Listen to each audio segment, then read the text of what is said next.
L'épître de l'apôtre Paul aux Éphésiens. Éphésiens 1. Paul, un apôtre de Jésus-Christ, par la volonté de Dieu, aux saints qui sont à Éphèse et aux fidèles en Jésus-Christ. Grâce soit à vous et paix de la part de Dieu notre Père et du Seigneur Jésus-Christ. Béni soit le Dieu et Père de notre Seigneur Jésus-Christ, qui nous a bénis de toute bénédiction spirituelle dans les lieux célestes en Christ, selon qu'il nous a choisis en lui, avant la fondation du monde, afin que nous soyons saints et sans reproche devant lui dans l'amour, nous ayant prédestinés à l'adoption comme enfants à lui-même par Jésus-Christ, selon le bon plaisir de sa volonté.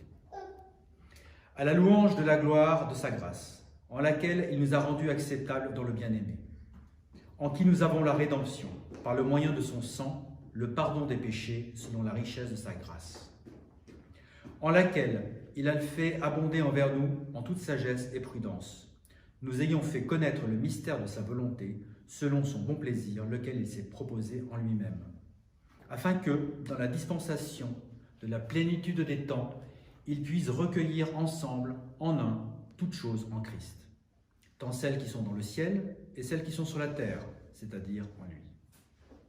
En qui aussi nous avons obtenu un héritage, étant prédestinés selon le dessein de celui qui effectue toutes choses d'après le conseil de sa propre volonté, afin que nous soyons à la louange de sa gloire, nous, les premiers, à nous être confiés en Christ, en qui vous aussi vous êtes confiés, afin, après que vous ayez entendu la parole de vérité, l'évangile de votre salut, en qui aussi, après que vous avez cru, vous furent scellés de ce Saint-Esprit de la promesse, lequel est le gage de notre héritage, jusqu'à la rédemption de la possession acquise, à la louange de sa gloire. C'est pourquoi moi aussi, après que j'ai entendu parler de votre foi dans le Seigneur Jésus et de votre amour envers tous les saints, je ne cesse de présenter des remerciements pour vous, faisant mention de vous dans mes prières. Afin que le Dieu de notre Seigneur Jésus-Christ, le Père de gloire, puisse vous donner l'esprit de sagesse et de révélation dans la connaissance de celui-ci. Que les yeux de votre compréhension soient éclairés, afin que vous puissiez connaître quelle est l'espérance de sa vocation et quelle richesse de la gloire de son héritage dans les saints.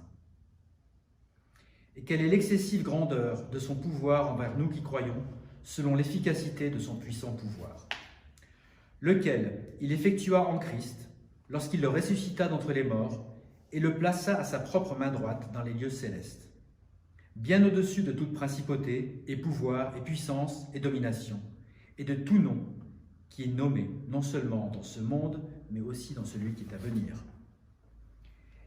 Et il a mis toutes choses sous nos pieds, et l'a donné pour être la tête sur toutes choses à l'Église, laquelle est son corps, la plénitude de celui qui remplit tout en tous.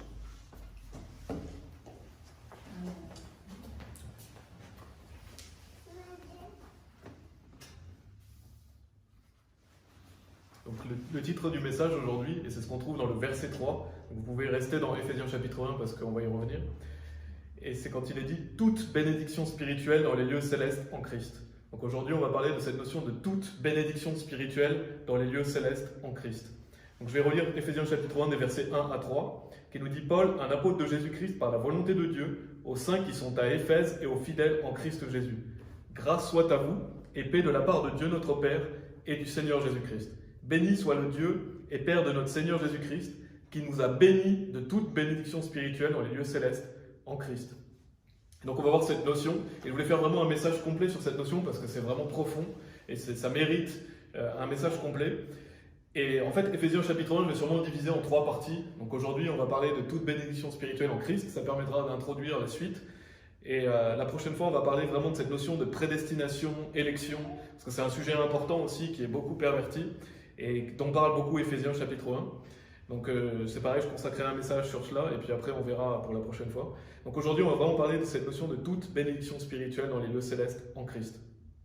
Et donc pour situer le contexte, on a lu Éphésiens chapitre 1, donc l'église d'Éphèse, c'est Paul qui est le fondateur de cette église. Cette lettre a été écrite de Rome par Paul et par l'intermédiaire de Tychique, c'est ce qui est dit, et donc il s'adresse à l'église d'Éphèse.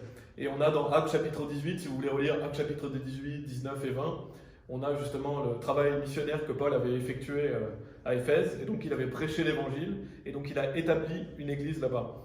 Et Éphèse, c'était une cité grecque qui était en Asie mineure, donc dans la Turquie actuelle. Et donc c'était une cité grecque, et c'était une cité païenne. Donc là, Paul était chez les païens quand c'est à Éphèse. Et on a notamment la Diane des Éphésiens, on voit qu'ils adoraient des divinités païennes. Et donc voilà, pour situer un peu le contexte de Éphésiens chapitre 1 rapidement. Et donc on va concentrer sur le verset 3 aujourd'hui. Et le premier point que je veux souligner, c'est qu'il est dit toute bénédiction spirituelle dans les lieux célestes en Christ. Et ça c'est très important parce que ça revient dans ce chapitre, le chapitre 1, on a cette notion de en Christ, en lui, donc c'est tout le temps en Jésus-Christ. Et donc il faut vraiment développer ça pour bien que les gens comprennent comment on est en Christ et qu'est-ce que ça signifie. Et comme ça permettra aussi d'introduire cette notion de prédestination, parce que la prédestination est en lui, en Jésus-Christ. Et donc que Dieu, il n'a pas choisi qui est sauvé, c'est une fausse doctrine, beaucoup de gens croient que Jésus a choisi telle personne, ça c'est un mensonge, mais il a choisi comment être sauvé. Et comment on est sauvé? Eh bien en Jésus-Christ. Et ça on va le ressouligner dans le deuxième message. Donc Éphésiens chapitre 1 verset 3 qui nous dit « Béni de toute bénédiction spirituelle dans les lieux célestes en Christ ». Et verset 4, qu'on va plus étudier dans le prochain message sur Éphésiens, qui sera une prochaine fois, nous dit « Selon qu'il nous a choisis en lui, avant la fondation du monde, afin que nous soyons saints et sans reproche devant lui dans l'amour. » Donc il nous a choisis, notez bien, en lui. En lui, c'est en Christ, en Jésus-Christ. Et donc on reviendra sur cela. Donc pour être sauvé, et on va parler du salut et on va revenir sur ce qu'on a en Jésus-Christ, pour être sauvé, il faut être trouvé en Christ. Si vous n'êtes pas trouvé en Christ, c'est que vous n'êtes pas sauvé. Il faut être en Jésus-Christ pour aller au paradis. Donc bien sûr, on le sait que c'est par Jésus-Christ qu'on peut aller au Père. Si vous voulez aller au paradis, si vous voulez aller au Père, c'est par Jésus-Christ. 1 Timothée chapitre 2 verset 5 nous dit « Car il y a un seul Dieu et un seul médiateur entre Dieu et les hommes, l'homme Christ Jésus. » Donc il n'y a pas d'autre médiateur, pas d'autre chemin que Jésus-Christ. Des personnes essayent souvent de rajouter des médiateurs, mais non, il n'y a que Jésus-Christ qui est le médiateur entre Dieu et les hommes. C'est important de le souligner. Et vous pouvez aller dans Philippiens chapitre 3. Philippiens chapitre 3. Là, on va parler de cette notion de comment être trouvé en lui. Donc c'est important parce que des personnes ne savent pas comment être en Christ. Donc déjà, pour poser les fondations, comment on est trouvé en Jésus-Christ. Bien sûr, là, c'est la simplicité de l'Évangile.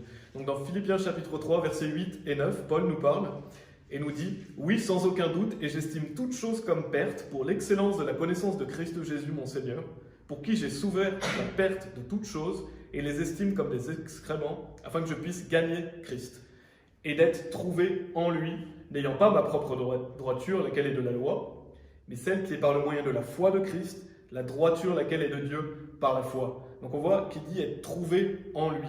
Donc ça, il faut qu'on soit trouvé en Christ si on veut aller au paradis.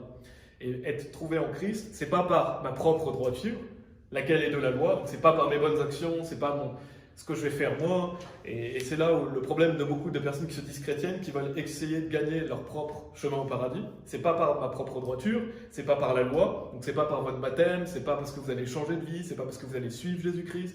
Non, c'est pas par la loi, mais celle qui est par le moyen de la foi de Christ, la droiture, donc c'est la justice, le fait d'être justifié, laquelle est de Dieu par la foi. Donc ça, c'est très important de le souligner. Comment on est trouvé en Christ? Par la foi. Lorsque vous mettez votre confiance en Jésus-Christ, vous entrez en lui et vous êtes en Christ. Ensuite, vous êtes scellé. Et donc, vous ne pourrez jamais arriver par vos propres efforts à être en Christ. C'est impossible, on va y revenir après. Donc, on est sauvé seulement en croyant en Jésus-Christ, pas par les œuvres. Et Éphésiens chapitre 2, verset 6, donc il y a un chapitre plus loin que le chapitre qu'on étudie, nous parle des lieux célestes, et je l'avais déjà mentionné la semaine dernière, mais c'est important de souligner parce que c'est relié au sujet. Et nous dit, Éphésiens chapitre 2, verset 6, « Et nous a ressuscités ensemble, et nous a fait asseoir ensemble dans les lieux célestes en Christ Jésus. » Donc, je l'avais déjà dit, mais Dieu parle au passé de quelque chose qui est à venir, parce qu'on n'est pas encore assis dans les lieux célestes, mais c'est comme si c'était fait, parce que le jour où vous avez cru en Jésus-Christ, votre place est assurée au paradis, et on voit que vous êtes assis dans les lieux célestes en Christ Jésus. Donc c'est grâce à lui que vous allez aller dans les lieux célestes, et c'est en lui que vous êtes. Et c'est un lien éternel. À partir du jour où vous êtes sauvé, vous êtes lié éternellement à Jésus-Christ. Il n'y a rien qui puisse changer ça. C'est une alliance éternelle qu'on a par Jésus-Christ. Et donc c'est important de bien comprendre ce point parce que ça aide justement à comprendre la simplicité du salut. Et ça va nous aider aussi pour le prochain message qu'on verra la prochaine fois. Et ça permet de détruire certaines fausses doctrines. Parce qu'il y a certaines fausses doctrines qui sont très présentes parmi les gens qui se disent chrétiens. C'est qu'il y a des gens par exemple qui disent que pour être sauvé, il faut être disciple. Ou pour être sauvé, il faut suivre Jésus-Christ. Ou pour être sauvé, il faut donner sa vie à Jésus-Christ. Et je sais que des personnes sauvées utilisent cette notion de donner sa vie à Jésus. Des fois, des personnes utilisent ça, et bien sûr, ont la vraie doctrine, ils savent que c'est seulement en croyant. Mais si vous utilisez cette notion de donner sa vie à Jésus, il ne faut pas l'utiliser. Je vous conseille de ne pas l'utiliser, parce que les faux chrétiens utilisent ça. Et quand on prend littéralement ce que ça veut dire que donner sa vie à Jésus, ça veut dire que vous dites aux gens qu'il faut aller jusqu'au bout pour être sauvé. Il faut suivre Jésus-Christ, il faut donner sa vie pour lui. Et c'est une hérésie. Et il y a des gens qui utilisent ça mal intentionnellement, qui savent bien sûr ce qu'ils disent, ou alors qui sont trompés par des faux prophètes. Il y a des gens qui l'utilisent parce qu'ils l'ont entendu. Mais n'utilisez pas ça parce que ça met la confusion chez les gens.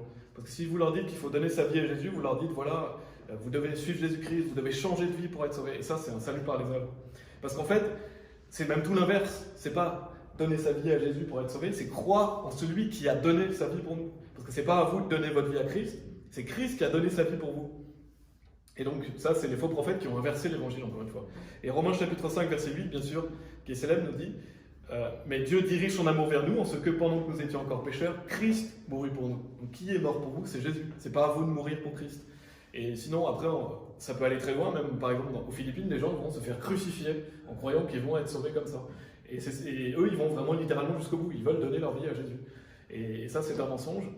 On n'a pas à suivre Jésus, on n'a pas à donner sa vie à Jésus, on a à croire en celui qui a donné sa vie pour nous. Jésus a déjà tout accompli, vous avez juste à vous confier en lui. Et c'est pour ça que le salut est gratuit.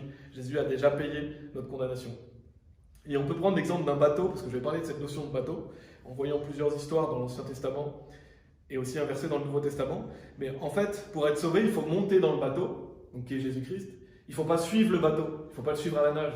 Ou alors il ne faut pas le suivre sur un canot de sauvetage que vous avez créé vous-même. Parce qu'en fait, beaucoup de chrétiens, de faux chrétiens, ce qu'ils font, c'est qu'au lieu de monter dans le bateau qui est Christ, ils prennent leur propre bateau de sauvetage et ils rament en essayant de gagner leur salut. Ils sont là à essayer par leurs heures, à essayer de suivre Jésus, au lieu de monter directement dans le bateau. Ils n'ont pas compris la simplicité du salut, ils veulent être eux-mêmes ce bateau de sauvetage, être leur propre sauveur en fait. Et c'est triste parce que vous ne pourrez jamais être sauvé comme ça. C'est impossible. Pour être sauvé, il faut monter dans l'arche, et l'arche, c'est Jésus-Christ. Et on va y revenir parce que je vais parler un peu de Noé. Et si vous avez l'Ancien Testament, vous pouvez aller dans Jonas chapitre 1. Jonas chapitre 1, parce qu'on va voir l'histoire de Jonas. C'est une très belle image du salut dans Jonas chapitre 1. On va lire des versets 11 à 17. Jonas chapitre 1, versets 11 à 17 qui nous dit « Alors ils lui dirent, que te ferons-nous » Donc ça, ce sont les personnes sur le navire qui parlent à Jonas. « Que te ferons-nous afin que la mer se calme envers nous ?» Car la mer s'agitait et était déchaînée. Et il leur dit, donc là c'est Jonas qui répond, « Prenez-moi et jetez-moi dans la mer, ainsi la mer s'apaisera envers vous, car je sais que c'est à cause de moi que cette grande tempête est venue sur vous. » Parce que là Jonas essayait de s'enfuir, alors que Dieu lui avait donné un commandement clair, il essayait de s'enfuir.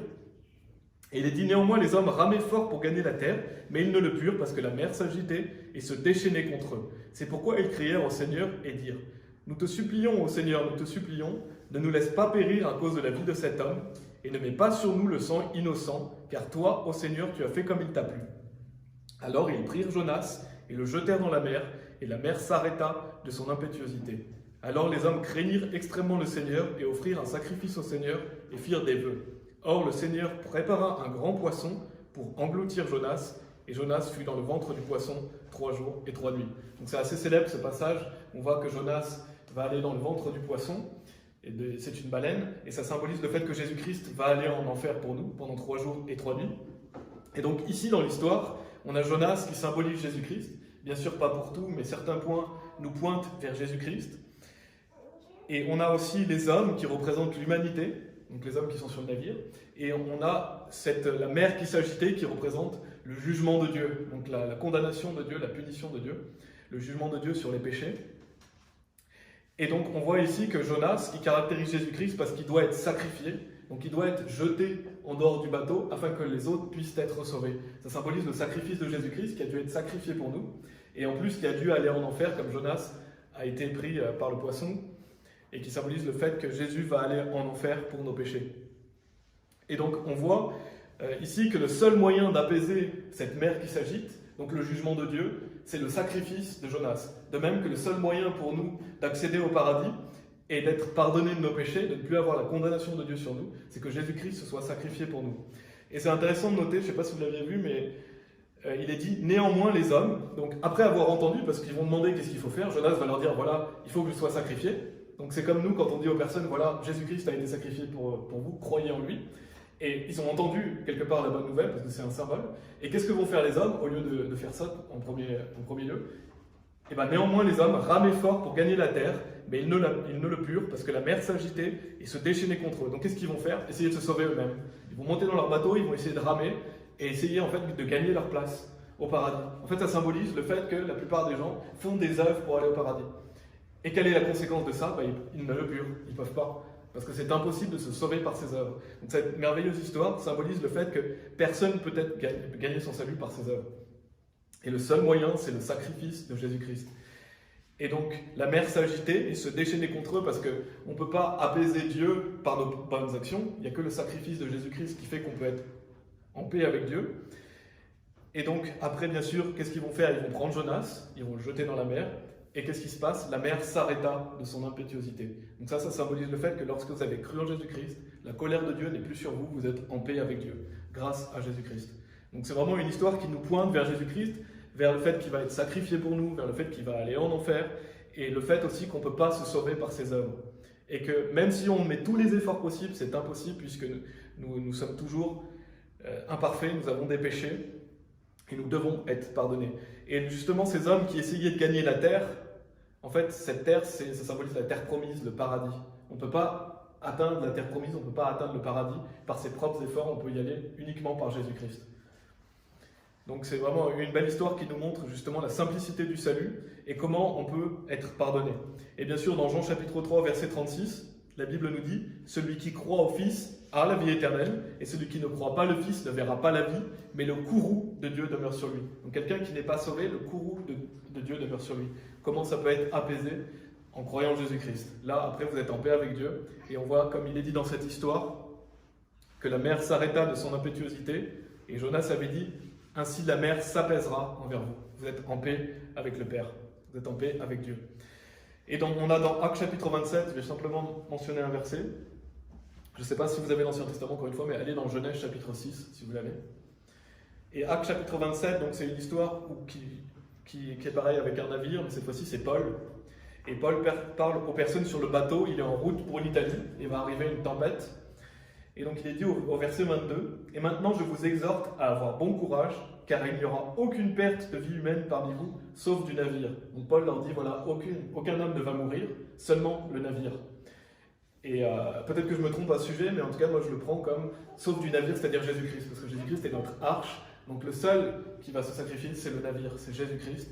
Et justement, les hommes, eux, vont être sauvés. Physiquement, bien sûr, mais ils vont être sauvés et il n'y aura aucune perte humaine.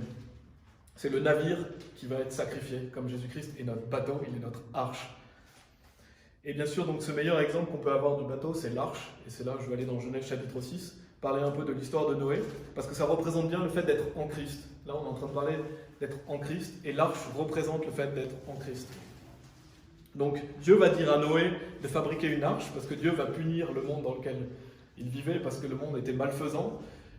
La Bible dit qu'il y avait beaucoup de violence, beaucoup de malfaisance à l'époque de Noé. Donc Dieu va punir la terre, il va faire venir un déluge pour exterminer les hommes et il va dire à Noé de faire une arche, d'y faire monter sa famille et des animaux. Et donc cette arche, elle symbolise Jésus-Christ. Dans Genèse chapitre 6, je vais lire des versets 16 à 18. Dans Genèse chapitre 6.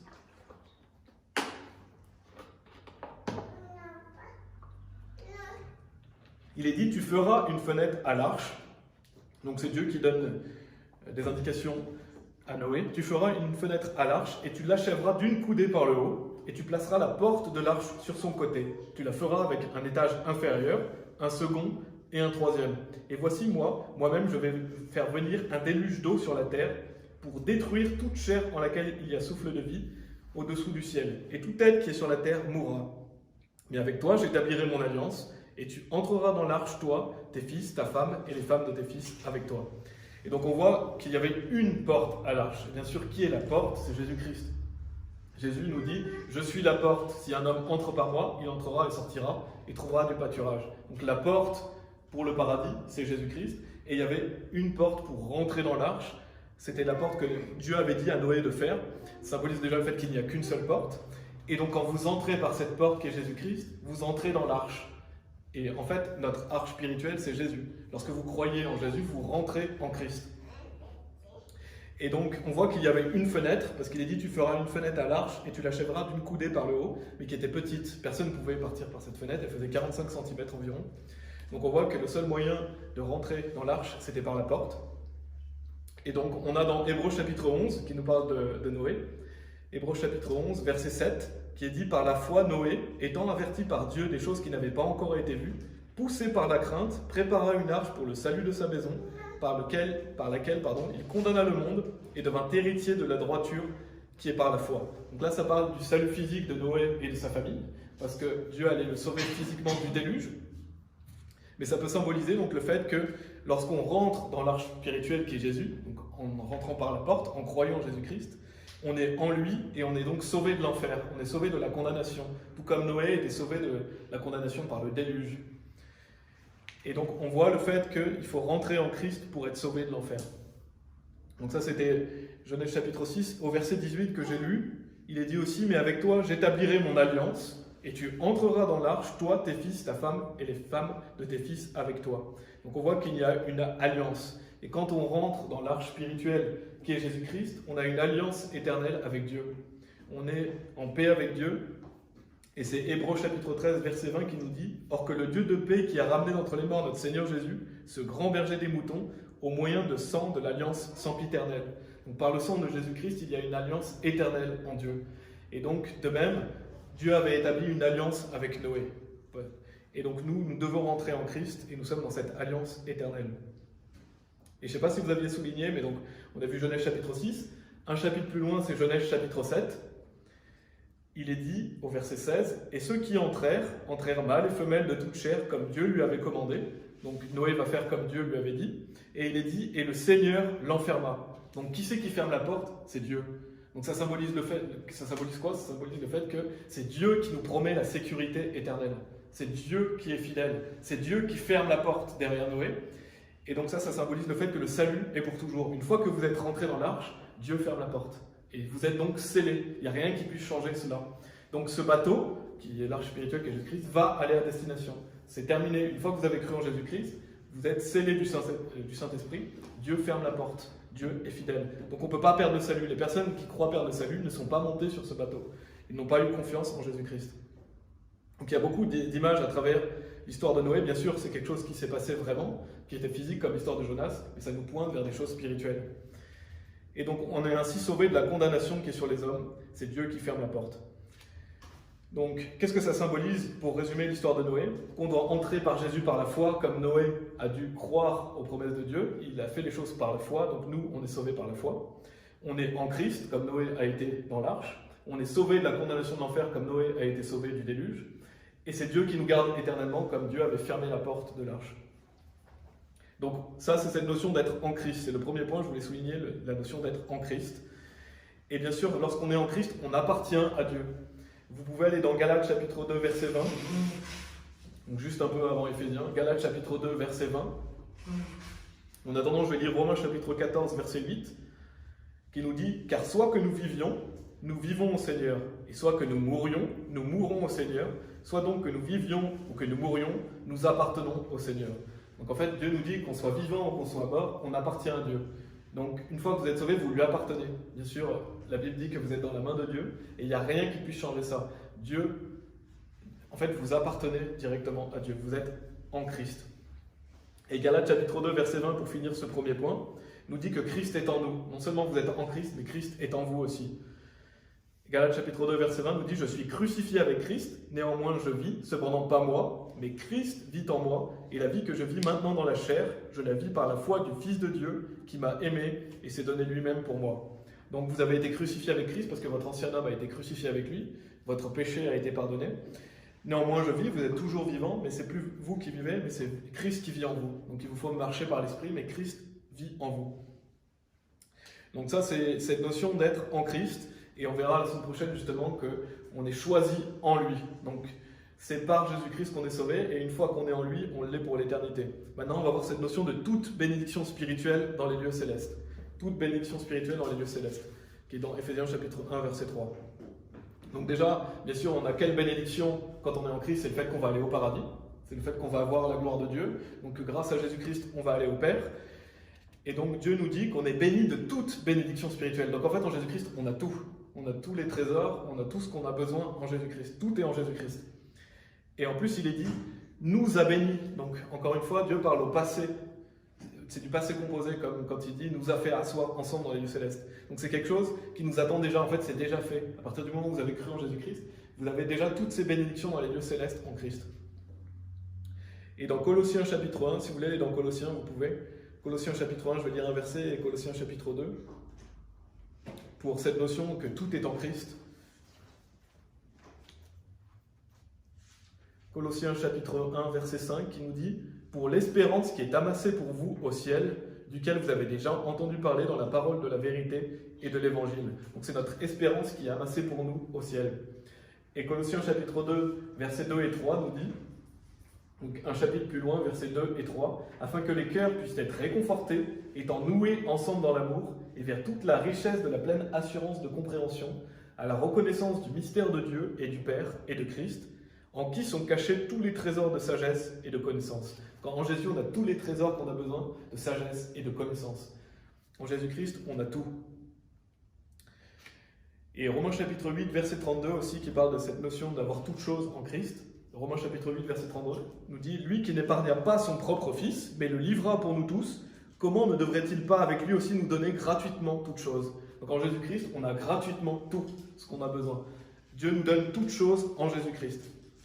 Donc comme je l'ai dit, on a cette notion du fait qu'on va aller au paradis. Donc on a l'accès au paradis, l'accès au Père par Jésus-Christ. Et on va continuer un peu Éphésiens chapitre 1, vous pouvez retourner dans Éphésiens chapitre 1, pour parler un peu de cette notion de toutes les bénédictions spirituelles qui nous attendent en tant que personnes sauvées. Donc ça c'est quelque chose de très important à se rappeler. Parce qu'on ne les a pas encore, mais on va les avoir, c'est certain. Une fois que vous avez cru en Jésus, vous avez toutes ces bénédictions spirituelles qui vous attendent.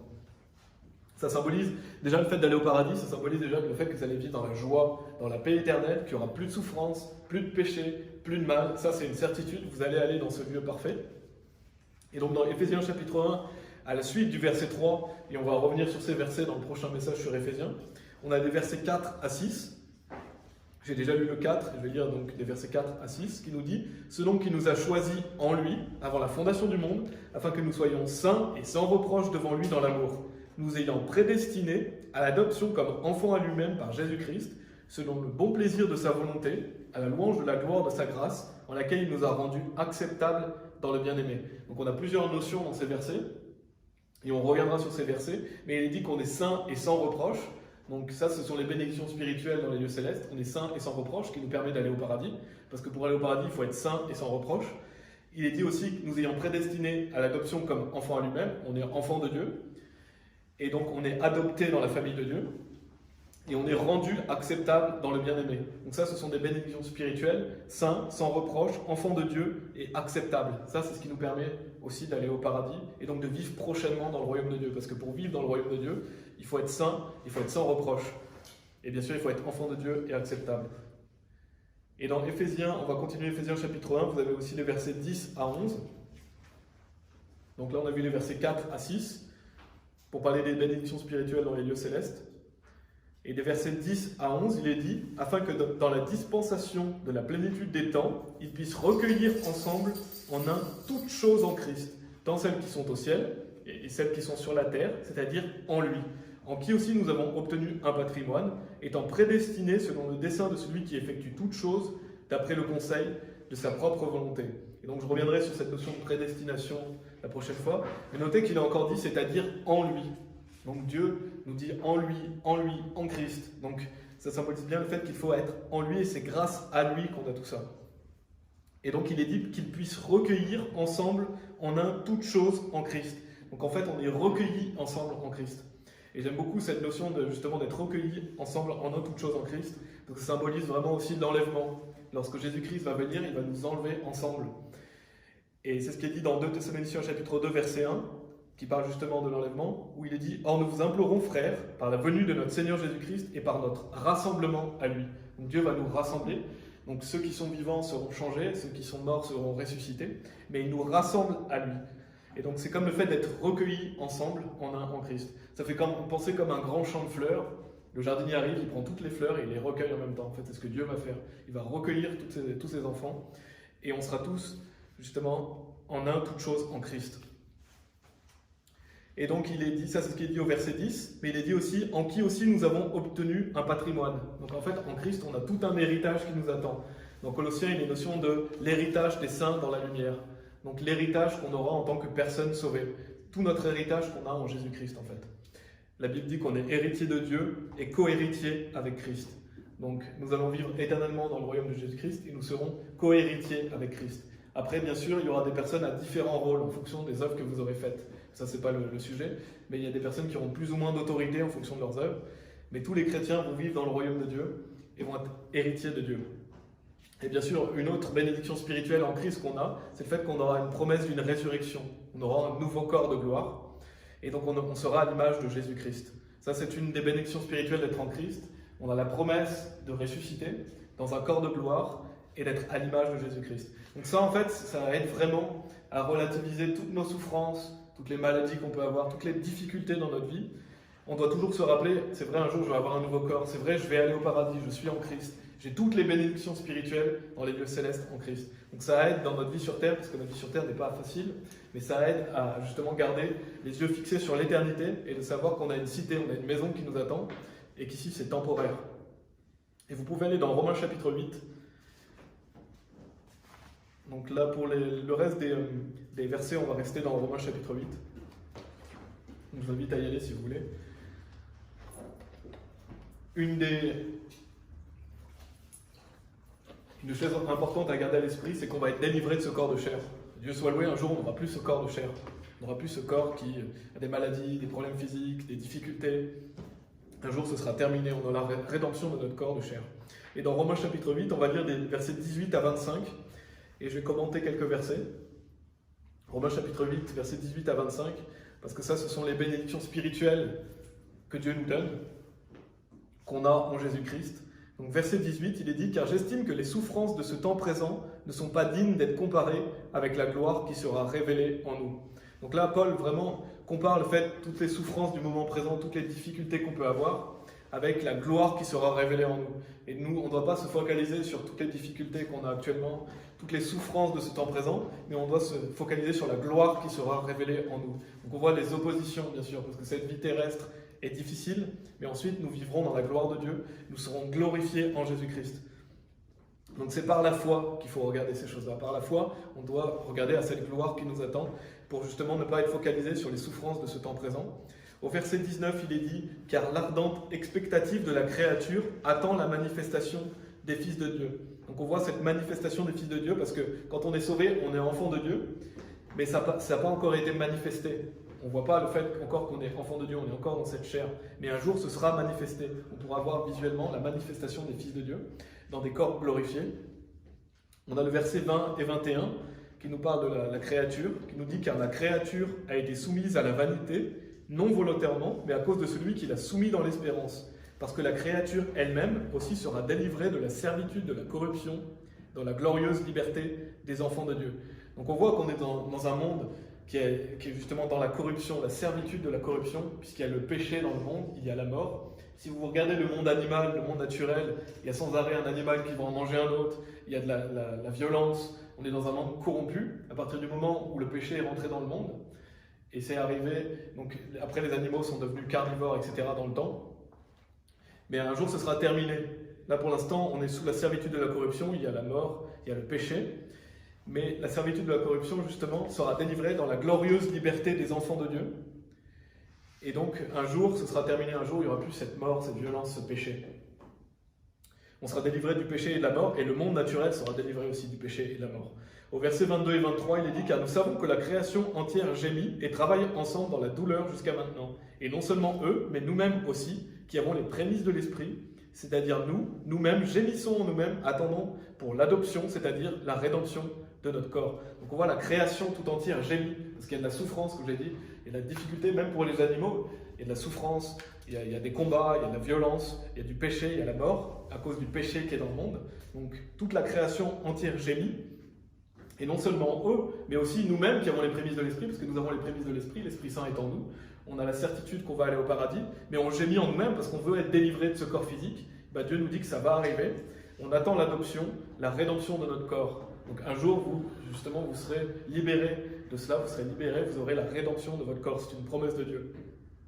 Et il est dit donc, pour terminer ce passage de Romains chapitre 8, 18 à 25, il est dit au verset 24 et 25, « Car nous sommes sauvés par l'espérance, mais l'espérance qui est en vue n'est pas espérance, car ce que l'homme voit, pourquoi encore l'espérait-il ? Mais si nous espérons pour ce que nous ne voyons pas, alors avec patience, nous l'attendons. » Donc c'est notre espérance, bien sûr.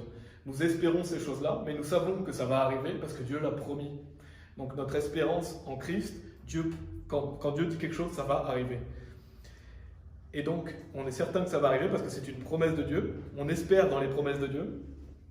Et donc cet espoir va certainement arriver parce que nous avons confiance dans la parole de Dieu. Et la foi et l'espérance sont très reliées. En fait, vous pouvez prendre la foi comme un véhicule et l'espérance, c'est la destination. Donc c'est très important, justement, si vous manquez de foi, bien sûr, de lire la Bible, demandez à Dieu d'augmenter votre foi, parce que la foi est votre véhicule qui vous conduit à l'espérance. L'espérance, c'est quelque chose auquel vous regardez. On doit regarder aux choses célestes, on doit avoir les yeux sur ces choses-là par la foi. Et cette espérance, tout ce que dit Dieu va s'accomplir. Donc notre espérance, dans les promesses de Dieu, va être faite parce que Dieu l'a promis. Et bien sûr, la Bible dit que le juste vivra par la foi. Donc c'est notre véhicule, la foi, c'est ce qui nous permet de voir aux choses qui vont arriver, et l'espérance, c'est la destination. Et donc il est dit au verset 25, « Mais si nous espérons pour ce que nous ne voyons pas, alors avec patience, nous l'attendons. » Et ça, c'est la clé. En tant que chrétien, on doit avoir de la patience. On sait que ça va arriver, mais on doit être patient, on doit continuer à servir Dieu, et le servir avec patience, parce que ces choses-là vont arriver, parce que Dieu l'a promis. Dieu veut qu'on soit patient. Et un jour, on aura la rédemption de notre corps, un jour, on n'aura plus toutes ces souffrances et ces difficultés. Et donc, en conclusion, toujours dans Romains chapitre 8, je vais revenir un peu sur ce qu'on a vu, mais on a vu le fait d'être en Christ. Comment être en Christ? Bien sûr, c'est par la foi. Donc le jour de notre salut, on rentre par Jésus-Christ, on est en Christ, et il n'y a rien qui puisse changer cela.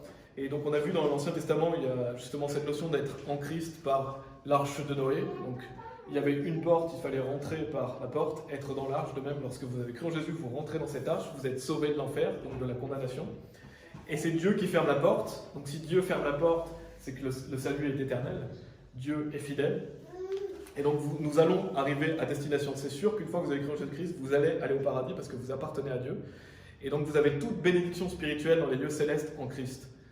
Et donc il y aura plus de choses à dire aussi, mais vous êtes saints et sans reproche grâce à Jésus. Vous êtes enfants de Dieu, vous êtes rendus acceptables, vous avez un héritage qui vous attend et vous avez la promesse d'un nouveau corps. Un jour vous serez, votre corps de chair ne sera plus là. Vous aurez la rédemption. Et donc Romains chapitre 8, verset 28, pour terminer. Romains chapitre 8, verset 28, bien sûr qu'on entend souvent, mais qui est très important, et je vous encourage vraiment à apprendre ce verset. Et c'est un verset qui aide vraiment tous les jours même. Romains chapitre 8, verset 28. « Et nous savons que toutes choses agissent ensemble pour le bien de ceux qui aiment Dieu, de ceux qui sont les appelés selon son dessein. » Donc en fait, nous en tant que chrétiens, tout ce qu'on doit faire, c'est aimer Dieu. Et bien sûr, aimer Dieu, c'est aussi garder ses commandements. On doit aimer Dieu avec notre cœur, on doit garder ses commandements. On doit lire la Bible, on doit faire ce que Dieu nous dit, parce que si vous dites « j'aime Dieu », mais vous faites l'inverse de ce que dit la Bible, non, vous n'aimez pas Dieu. Vous devez aimer Dieu. Et si vous aimez Dieu, alors toutes choses agissent ensemble pour le bien de ceux qui aiment Dieu. Donc c'est par la foi, bien sûr, parce que des fois on est dans des situations où on se demande comment ça peut agir pour notre bien, mais Dieu l'a promis. Si vous aimez Dieu, tout ce qui va arriver dans votre vie va agir ensemble pour votre bien. Et nous, des fois, on est vraiment dans les choses, on est ancré dans les choses, mais si on regarde d'un point de vue extérieur, Dieu va nous dire, voilà, toutes ces choses vont agir pour votre bien. Et ça, vous devez le prendre par la foi, bien sûr. Si justement vous avez des difficultés, n'oubliez pas que tout ce que vous vivez, ça agira pour votre bien. Peut-être que vous ne le voyez pas maintenant, mais vous le verrez plus tard. Ça arrive souvent que des fois on se dit, mais comment ça peut agir pour mon bien? Et puis en fait, vous voyez plus tard, ah oui, c'est vrai, ça agit pour mon bien, j'ai encore mieux, Dieu m'a réservé quelque chose de mieux. Ou alors j'ai permis à telle personne, j'ai pu parler à telle personne, j'ai pu faire ceci ou faire cela. Donc toute chose agira pour votre bien, tant que vous aimez Dieu. Et c'est ça qu'on doit faire. Tant qu'on aime Dieu, tant qu'on garde ses commandements, tant qu'on aime Dieu et qu'on l'exalte dans notre cœur. Et bien sûr, c'est tout le temps de notre vie sur Terre. Notre vie sur Terre, elle paraît longue, mais elle est temporaire, elle est courte. Et donc, justement, gardons cet amour de Dieu, cultivons cet amour de Dieu en lisant la Bible. Et n'oublions pas qu'on a toutes les bénédictions spirituelles dans les lieux célestes en Christ. On va prier pour terminer. Merci Seigneur, parce que c'est toi qui nous réconfortes à travers ta parole. Bien sûr, tu nous as donné aussi le Consolateur, le Saint-Esprit qui est en nous, qui nous réconforte et qui nous éclaire les Écritures. Et on peut toujours se confier dans ta parole. Dans ta parole, on a toujours du réconfort, on a toujours des réponses à tout, parce que tu nous as tout donné en Jésus-Christ. Merci du fait d'être en Jésus-Christ, que rien ne puisse changer cela. Je prie pour que le maximum de personnes puissent être en Christ et comprendre la facilité d'être en Christ et n'essayent pas d'y aller par leur propre force, parce que c'est impossible. Personne ne mérite d'aller au paradis. On mérite d'aller en enfer, on est sauvé gratuitement par Jésus. Je prie pour qu'on puisse bien continuer cette étude d'Éphésiens chapitre 1 et que tu puisses bénir notre journée aussi. Au nom de Jésus-Christ. Amen.